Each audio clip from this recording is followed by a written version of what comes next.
Welcome to the Scream Freaks podcast. I am your host, Fabulous B.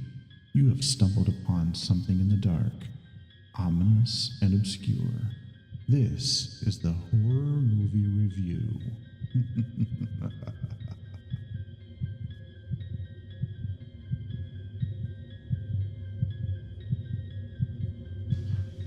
And that was the first time I buried a body.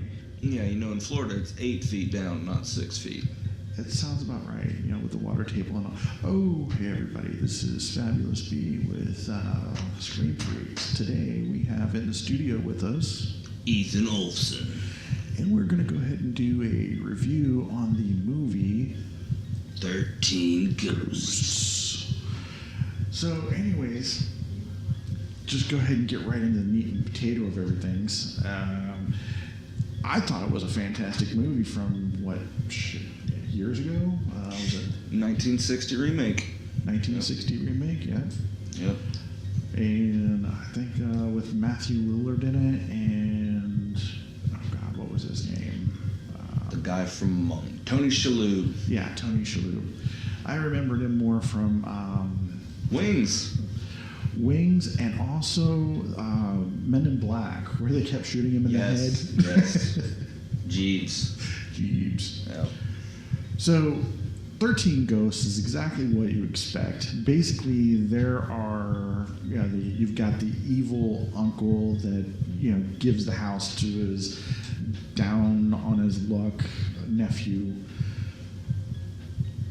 And I guess his whole entire career was hunting these sinister ghosts.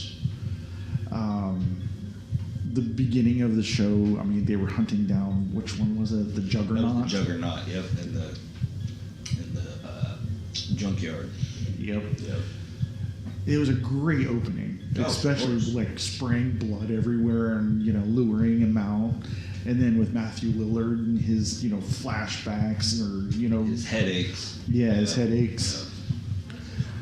So, what was your favorite part of the movie? I mean, I honestly, like everybody, I love the angry princess, but, you know, here, there, and everywhere. But the whole movie in general, to me, was just a great setup of different characters, different reasons for them to be there, and, you know, just the best kind of horror movies have the twist ending. yeah. So that was, in my opinion, just a movie you can watch over and over and over, and depending on who you decide to focus on, is a different experience. Yeah. Yeah. You know, like the one guy getting cut in half. That was a great sequence where he's looking around like he didn't know what happened, and then like the whole front of him just slides down the glass. It just slides down the glass while the other part of him's stuck. Exactly. So, whenever I first watched the movie, did you count all the ghosts too? Because I was like, you know, was there 13 ghosts? And I didn't realize it until the very end where the 13th ghost Who the fit in. 13 Ghost was supposed to be. Supposed to be, Yeah. right. Yeah. So, you know, and the whole entire time, without ruining anything for the movie, you know, you just assume that the uncle was going to be the 13th ghost. You know, and it's like, you know, they throw that curveball at the end with the lady that pops out from, you know, you think she's there to save the day. And Of course. Yeah. That's how it always goes.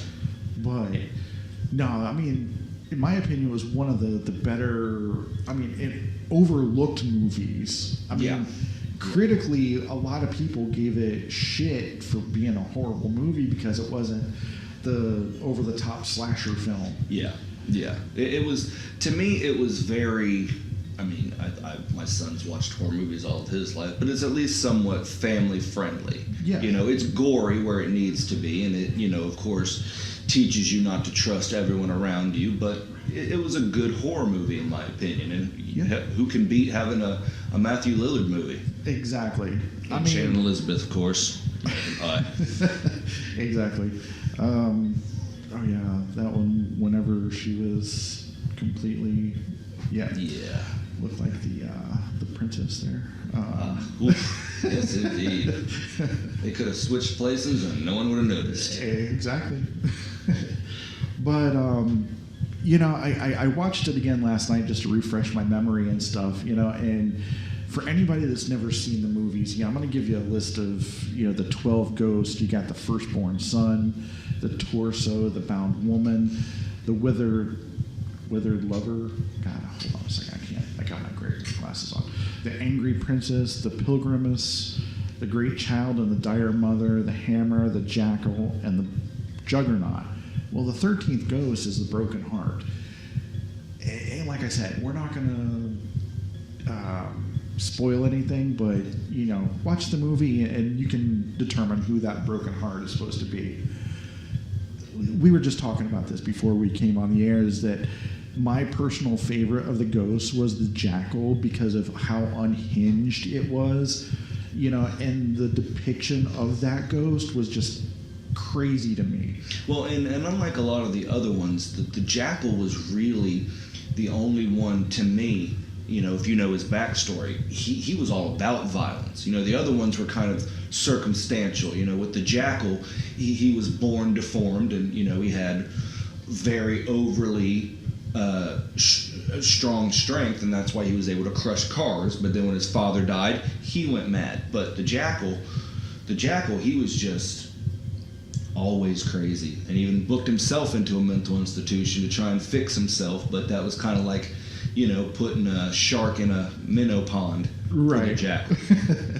You just keep feeding him the mentality and the angriness out of the whole thing. But yeah, I mean, that movie cinematically, I think it was fantastic with the way that the house would move.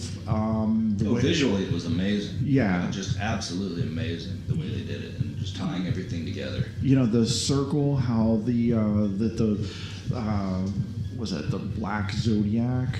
Yeah, the Black Zodiac. Whenever that floor would lock in to a certain, you know, and then the house would change a little bit more, and it's like, you know, like I said, anybody that's not seen the movie, you need to see the movie because you're missing out. Yeah, you're definitely missing out. I mean, the fact that people even, I mean, what was it, 2000 something, that movie? It's almost 20 years old, and just the fact of people talking about making a series based on each ghost. I mean, come on, that's a great movie after 20 years. Oh, absolutely. You know, and like we said, you know, it's one of those movies that was overshadowed by things that came out during the same year.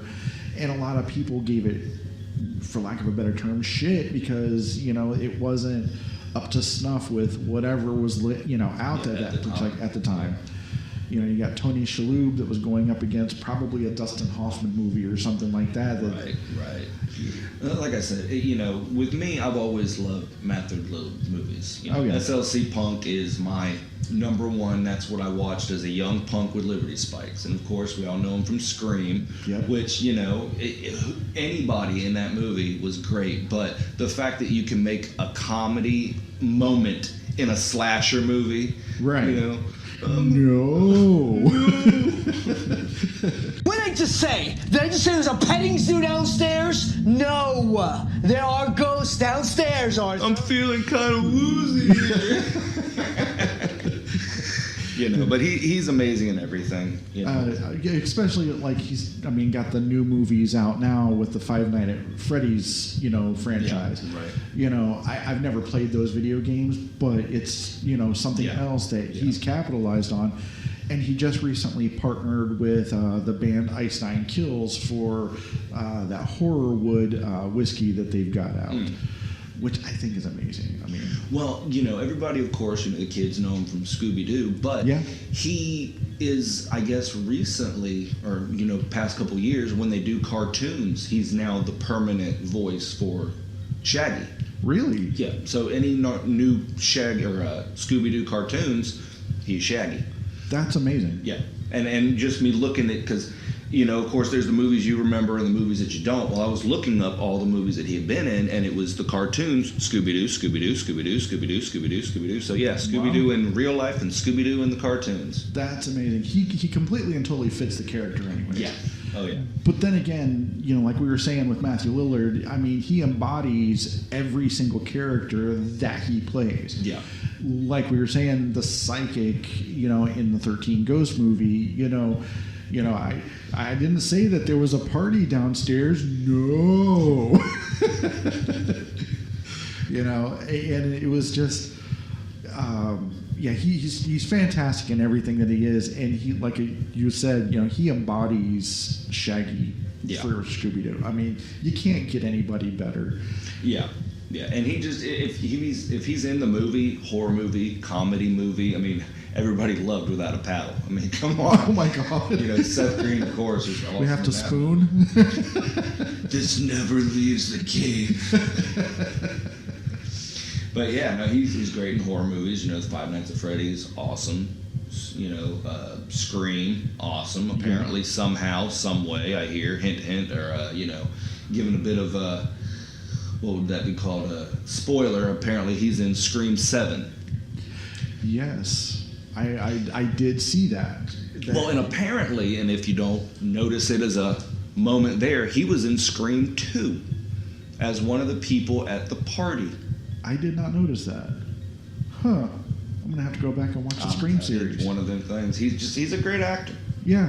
I mean, he could pretty much do anything. Background character, whatever. Yep. But going back to 13 Ghosts, I can't reiterate this enough. Go and watch it. You're gonna love it. It's something that you're gonna thank Scream Freaks for turning this on to you, and definitely check it out. But this is about all the time that we're going to do for this show today. I mean, did you have anything else that you wanted to add to it, man? No, I just, like I said, it was a great movie. Little factual 1960 remake, and Margaret Hamilton, who was the Wicked Witch in The Wizard of Oz, was in the original. No shit. Yeah. Did not know that. Yeah. Great movie. See, something that you learn from having a co-host. Somebody that actually does their research. Yeah, me, myself, and I just print a bunch of stuff up and then I can't read it. So, dude, thank you so much for taking time out of your day to come and hang out with me and do an episode of Scream Freaks. I know that this was an episode that both, was in our hearts because we had just talked about, this movie. Yeah. And, but yeah, thanks for taking your time out of your day to come and hang out and do the show with me. Thank you much.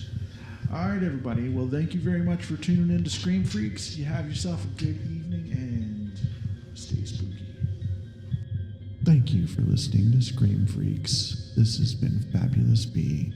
Remember to listen every Saturday at 9:30 a.m. whenever a new episode drops. Also, if you like this content, please like and subscribe as it helps us to make even more. Until next time, kiddies, this is